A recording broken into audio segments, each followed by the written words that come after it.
Well, after decades of denial and secrecy and flat-out lying, America's defense establishment is finally admitting some of what it knows about UFOs.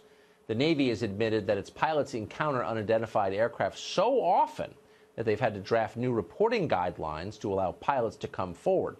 It's easy to find this funny, but it's also scary if you think about it.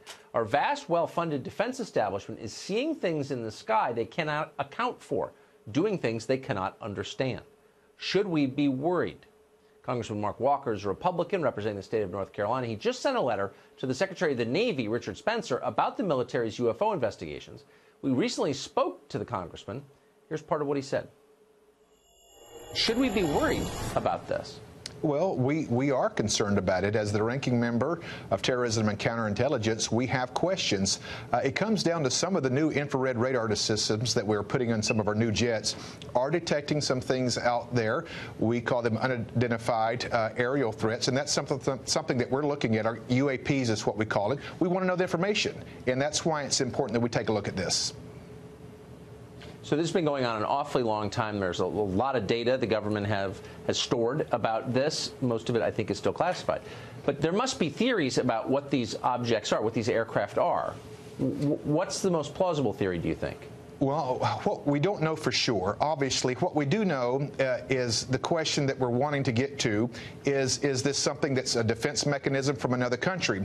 We do know that China is looking at hypersonic missiles. That's 25,000 kilometers, or to break it down into our language, that's getting from D.C., where I'm at, to L.A. in about 9 minutes. We don't know that the nuclear warheads can be attached to those. Is it something like that, or is it something more? We don't know, but I feel like it's something that we must take a look at, and that's why we've written Secretary Spencer of the Navy.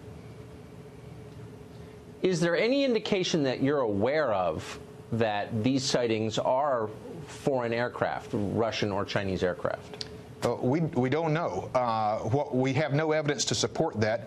We do know there's something that's traveling at that speed of what we call hypersonic now, which is a Mach 4 or 5, not to get too technical. That is something that we want to know. Is this something that another defense system in another country is more advanced, or is it something else? We're not trying to spook people out, but the AATIP, which is basically a program that the government monitors this, was to close down in 2017. So part of my question, Tucker, is it really closed down? Are we still spending resources, or is there more documentation that this program is still being able to file somewhere? That's something that we need to know, even if it's just for defense purposes alone.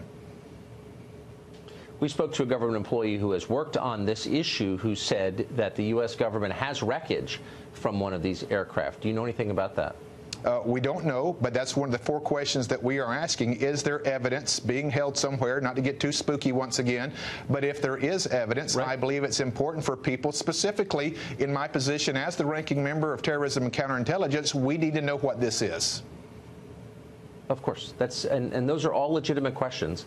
And I'm grateful that you're not being bullied or mocked into not asking them. Please, I hope you'll come back and tell us what the answers are. We look forward when we find out to coming back. Thank you, Tucker.